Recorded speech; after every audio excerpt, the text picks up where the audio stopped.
உங்களை தினம் யாராவது மோட்டிவேட் பண்ணிக்கிட்டே இருக்கணும்னு எதிர்பார்க்கிறவங்களா நீங்க? அப்போ இந்த காணொளி உங்களுக்கானதுதான். பெங்களூர்ல நடந்த 7வது உலக திருக்குறள் மாநாட்டுல எங்களுக்கு பல ஆளுமைகளோட அறிமுகம் கிடைச்சதுங்க. அப்படி எங்களுக்கு அறிமுகமானவர் தான் திருப்பூரை சேர்ந்த மோகன்ராம் ஐயா அவர்கள். வாழ்க்கையில நம்பிக்கையே இல்லாம இருக்கிறவங்களுக்கு தன்னம்பிக்கை கொடுக்கறதுக்காக சிறந்த சான்றோர்களோட மிகச்சிறந்த கருத்துக்களை எடுத்து தொகுத்து அதை புத்தகமா வெளியிட்டு எல்லாருக்கும் அன்பளிப்பா மட்டுமே கொடுத்துட்டு வராங்க. புத்தகம்னு சொன்னதும் தள்ளி விட்டுறாதீங்க.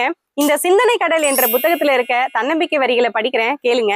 எவன் ஒருவன் தன் மீது வீசப்படும் கற்களை கொண்டே தனக்கான கோபுரத்தை நிர்மாணித்துக் கொள்கிறானோ அவனே சாதுரியமானவன். நீங்கள் தவறவிட்ட வாழ்வு உங்களுக்கானது இல்லை என்பதை உறுதி செய்து கொள்ளுங்கள். உங்களுக்கான வாழ்வு என்பது நீங்கள் வாழ்ந்து கொண்டிருப்பது மட்டுமே. காலம் எல்லாவற்றையும் மாற்றும் என்பது உண்மையோ பொய்யோ தெரியாது. நம் முயற்சி எல்லாவற்றையும் மாற்றும் என்பது மட்டும் 100% உண்மை. முள் குத்திவிட்டது என்று முல்லை குறை கூறாமல் தவறான இடத்தில் காலை வைத்து விட்டோம் என பாதை மாற்றுபவர்களே புத்திசாலிகள். இல்லாததை தேடுங்கள், நிச்சயம் ஒரு நாள் கிடைக்கும்.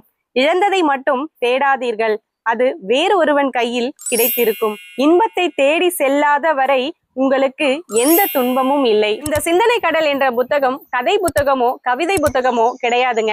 முழுக்க முழுக்க தன்னம்பிக்கை கொடுக்கக்கூடிய வரிகள் உள்ள புத்தகம் தான் இது. திருவள்ளுவர் செல்ஃப் மோட்டிவேஷன் பத்தி என்ன சொல்றாருன்னா, துன்பத்திற்கு யாரே துணையாவார், தாமுடைய நெஞ்சம் துணையல் வழி. அதாவது நமக்கு ஒரு கஷ்டம் வரும்போது முதல்ல நம்முடைய மனசு தாங்க நமக்கு துணையா இருக்கணும். நம்மளுடைய மனசே துணையா இல்லைன்னா வேற யார் நமக்கு துணையா இருக்க முடியும் அப்படின்னு திருவள்ளுவர் கேட்கிறாருங்க. அப்போ நமக்கு எந்த ஒரு கஷ்டம் வந்தாலும் நம்மளுடைய மனசு துணையா இருந்தா மட்டும்தான் நம்ம அதுல இருந்து வெளியே வர முடியும். இந்த மாதிரி செல்ஃப் மோட்டிவேஷனுக்கு இந்த புத்தகத்துல இருக்கிற தன்னம்பிக்கை வரிகள் உங்களுக்கு உதவியா இருக்கும்னு நம்புறேங்க. இந்த புத்தகம் உங்களுக்கு வேணும்னா முதல் கமெண்ட்ல மோகன்ராம் ஐயாவுடைய அழைப்பு எண் கொடுக்குறேன். அவரை அழைச்சிங்கன்னா உங்களுக்கு இந்த புத்தகத்தை இலவசமாவே அனுப்பி விட்டுருவாங்க. அது மட்டும் இல்லாம வாட்ஸ்அப்ல குரூப்பும் வச்சிருக்காங்க. அதுல தினம் ஊக்கப்படுத்தக்கூடிய தன்னம்பிக்கை வரிகளை பதிவிட்டு வராங்க. உங்களுக்கும் அந்த குரூப்ல இணையணும்னா கீழே தெரியிற QR கோடை ஸ்கேன் பண்ணி நீங்க இணைஞ்சுக்கலாம். நன்றி.